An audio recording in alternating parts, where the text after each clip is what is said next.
अर्जुन ने भगवान श्री कृष्ण से कहा, हे मधुसूदन, आपने फाल्गुन मास के शुक्ल पक्ष की एकादशी अर्थात आमल की एकादशी के बारे में विस्तार पूर्वक बतलाया। चैत्र माह के कृष्ण पक्ष में आने वाली एकादशी का क्या नाम है तथा उसकी विधि क्या है? कृपा करके आप मेरी बढ़ती हुई जिज्ञासा को शांत करें। भगवान श्री कृष्ण ने कहा, हे अर्जुन, चैत्र मास के कृष्ण पक्ष की एकादशी को पापमोचनी एकादशी के नाम से जाना जाता है।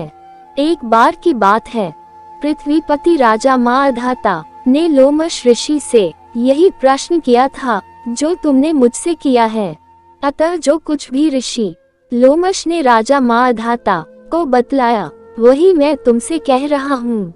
राजा माधाता ने धर्म के गुह्यतम रहस्यों के ज्ञाता महर्षि लोमश से पूछा, हे ऋषि श्रेष्ठ, मनुष्य के पापों का मोचन किस प्रकार संभव है? कृपा कर कोई ऐसा सरल उपाय बताएं जिससे सभी को सहज ही पापों से छुटकारा मिल जाए। महर्षि लोमश ने कहा, हे नृपति, चैत्र मास के कृष्ण पक्ष की एकादशी का नाम पापमोचनी एकादशी है। उसके व्रत के प्रभाव से मनुष्यों के अनेक पाप नष्ट हो जाते हैं।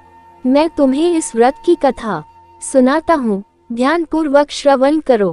प्राचीन समय में चैत्रर्थ नामक एक वन था। उसमें अप्सराएं किन्नरों के साथ विहार किया करती थीं। वहाँ सदैव वसंत का मौसम रहता था, अर्थात उस जगह सदा नाना प्रकार के पुष्प खिले रहते थे। कभी गंधर्व कन्याएं विहार किया करती थीं, कभी देवेंद्र अन्य देवताओं के साथ क्रीड़ा किया करते थे। उसी वन में मेधावी नाम के एक ऋषि भी तपस्या में लीन रहते थे। वे शिव भक्त थे।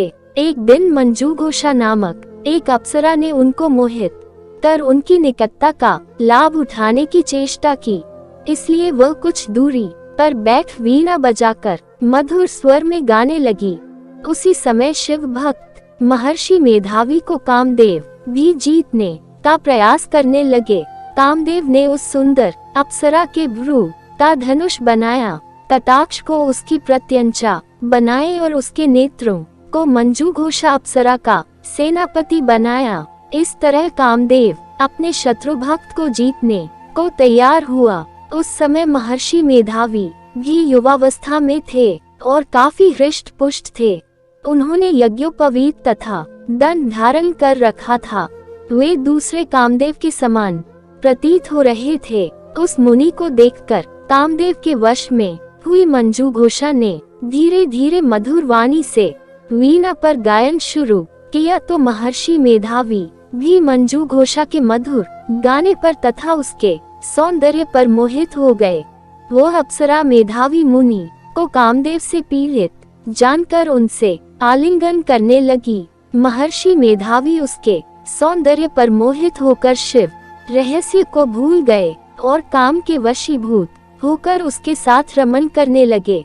काम के वशीभूत होने के कारण मुनि को उस समय दिन रात का कुछ भी ज्ञान न रहा और काफी समय तक वे रमन करते रहे।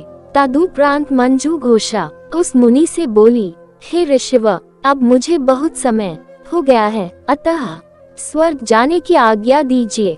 अप्सरा की बात सुनकर ऋषि ने कहा, हे मोहिनी, संध्या को तो आई हो, प्रातः काल होने पर चली जाना। ऋषि के ऐसे वचनों को सुनकर अप्सरा उनके साथ रमन करने लगी। इसी प्रकार दोनों ने साथ साथ बहुत समय बिताया। मंजूघोषा ने एक दिन ऋषि से कहा, हे विप्र, अब आप मुझे स्वर्ग जाने की आज्ञा दीजिए। मुनि ने इस बार भी वही कहा, हे रूपसी, अभी ज्यादा समय व्यतीत नहीं हुआ है, कुछ समय और ठहरो। मुनि की बात सुन अप्सरा ने कहा, हे ऋषिव, आपकी रात तो बहुत लंबी है। आप स्वयं ही सोचिए कि मुझे आपके पास आए कितना समय हो गया। अब और ज्यादा समय तक ठहरना क्या उचित है?